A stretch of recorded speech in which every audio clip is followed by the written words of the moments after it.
Hello and welcome to the very next Ask Tuesday, number 15. My name is Chris, and this is the show where I answer little questions about sewing that you guys have left on my YouTube videos over the past week. So, yay for me, I found out, well, yay for you guys too. I found out what was going on with my microphone and how it was picking up the sound, and it's because I had switched the settings in the camera thing to go off of the laptop instead of off of the camera, and so that's why you should be able to hear me much better now. So that's great. And so let's go into our little current event news, not like worldly events, but just kind of what's going on with my little channel and stuff. Okay, so last week we did a time-lapse video on a Lanvin inspired skirt, or a Lanvin inspired skirt. And a lot of people like that, and I thought it was so simple looking. I was like, y'all like that? But they liked it, so I was like, okay, great. So thank you guys for leaving the great comments and everything on it. It was if you kind of look back and forth at the picture, you know, obviously, and I wrote on the video too, I didn't do it exactly like the picture. I was going more for achieving the effect, and then after you figure out how to achieve the effect, then all that's left to do is either to make the pattern bigger or smaller, or add details, add seam lines in the middle of the dart, or whatever you need to do, you know, to make it your own garment. Because there's a lot that you could do with that, just knowing how to do that technique, you know. So yeah. I'm glad you guys enjoyed that, but it's something that's been in my head for a while. Even back when I was trying to do the school thing, it was one of the projects that I gave people to decide from, you know, what you wanted to do. And so anywho, I'm glad it got done, and I'm glad it turned out so well, and the idea I had in my head worked. So anywho, now for this week, for the tips of the week video, we are talking about the right size for the right shape, and this is going off of clothing tips. So how to make sure you're wearing your clothing correctly, just little tips that I can think of, and then also this is coming from, you know, one of our viewers, and she was saying, you know, can you do a video talking about, you know, the wearing clothing better, basically, just the right type of garments for whatever silhouette that you have, or whatever shape that your body is in right now, and the silhouettes that would make them look a lot better. So anyway, we're gonna call that right size, right shape. Tips for how to dress better. So, anywho, and one more thing too. I mentioned in one of my other videos that, you know, my heart is really in singing and not so much fashion. Even though I love fashion, it's a different love that I have for singing and stuff.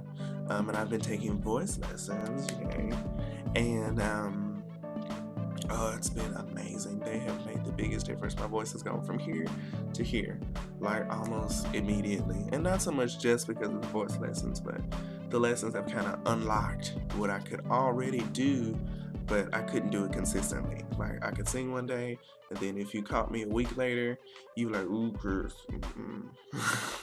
So now I can sing every day. So anywho, so gradually, I don't know when, I don't know how soon, I'll be incorporating singing, little snippets of me singing into my videos, you know, here or there, wherever. Anyway, let's get to the questions. Okay, so question number 1 is from Sunshine Is My Husband, and she says, glad your Thanksgiving was wonderful. Thank you. And good to see you back. Great questions answered in the last Ask Tuesday video. Will you be doing a textile video?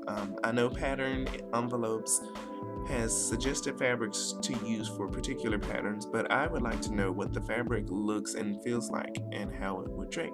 Thanks, Tony. So, okay, Miss Tony, Sunshine is my husband person. Basically, a textile video would take a minute.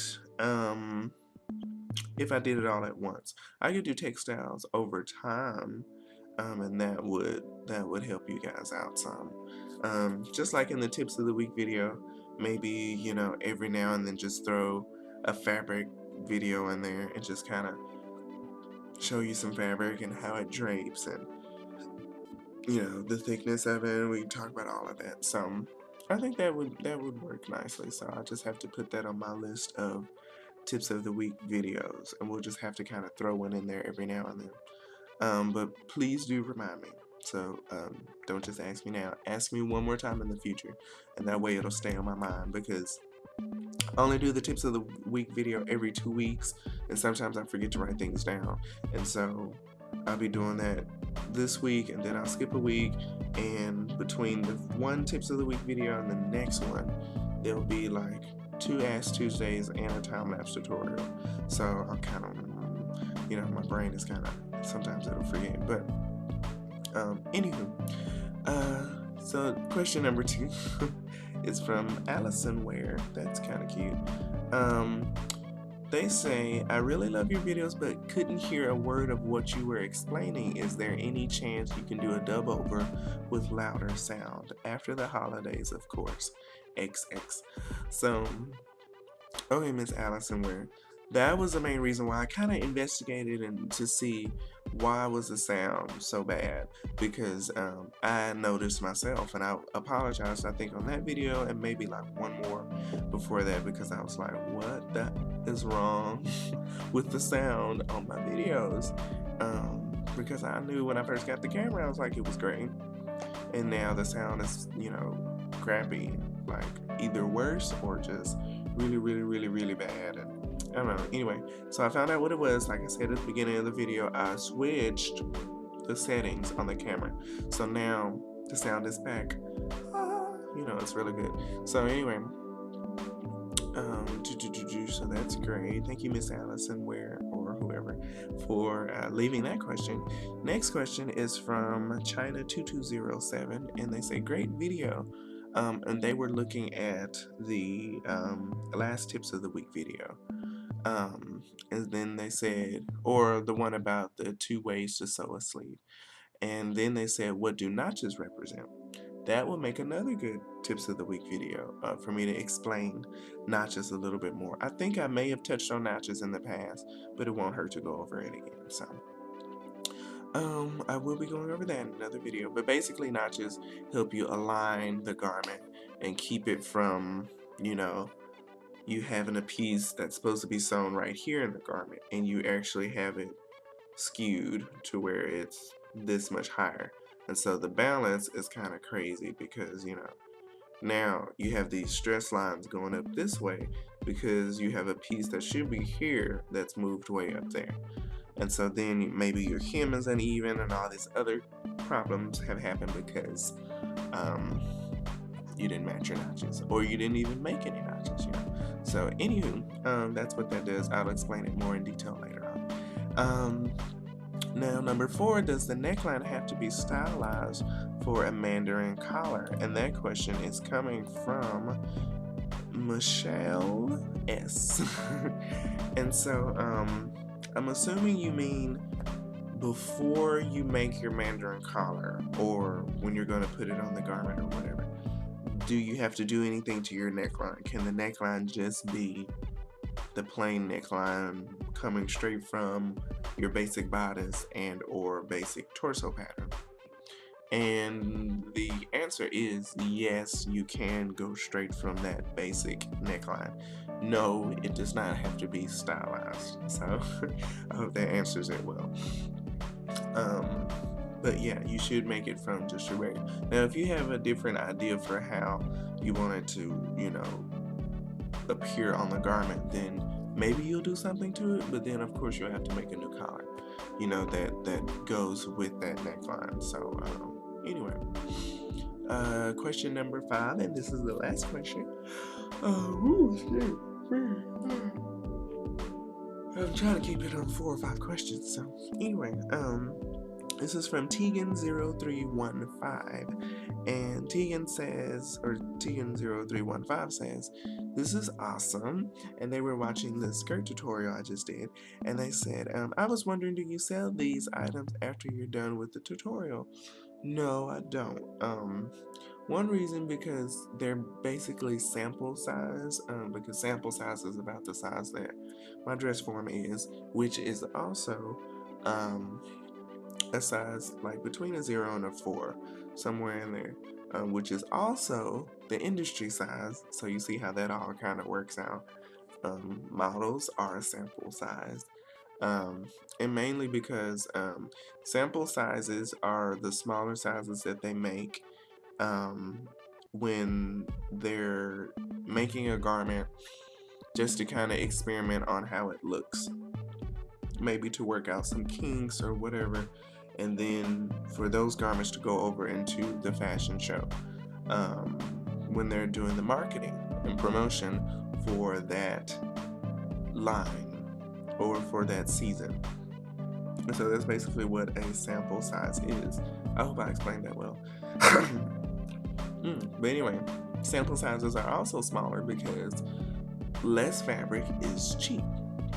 And if you're going to make, 50 to 60 garments, you don't want to make, 50 to 60, larger sizes, pardon me, no offense to anybody, please.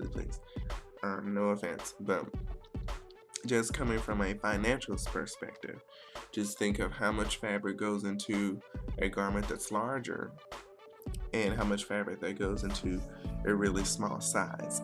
And if you're trying to work out the kinks in a garment, you don't want to keep making a really big, garment, or, using up a lot of fabric at once every time you have to remake it. Because what if you make 12 mistakes and you don't find out until you get each of those samples back? Now you've made 12 samples, and these can run you quite, expensive just for the 1 or 2 garments that you're doing. So now you have 12 samples, and let's say it's a sample for a jacket, a suit jacket, a blazer or whatever. And let's say it's about $120 for that one sample size. If it's a small size, okay, that's $120. Of course, they're going to charge you more if you're using more fabric. So let's say the price might go up even into $200 if you do a really big size. So if you make 12 mistakes, now you spent $200 12 times, which is what, $2,400? Is that right?